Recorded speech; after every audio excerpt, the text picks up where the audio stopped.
లంబాడి గిరిజనులకు గిరిజన మంత్రి పదవి ఇవ్వాలని గిరిజన జేఏసీ అశోక్ రాథోడ్, బాబురాం నాయక్, లఖపతి నాయక్, శివనాయక్ ఆధ్వర్యంలో చేపట్టిన నిరసన కార్యక్రమం 3వ రోజుకు చేరుకుంది.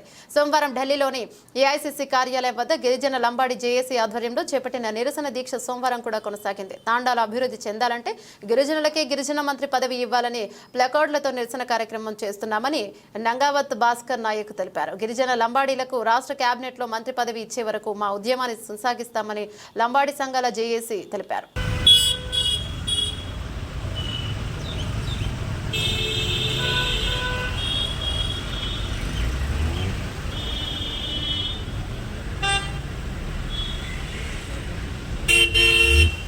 ఎవరిది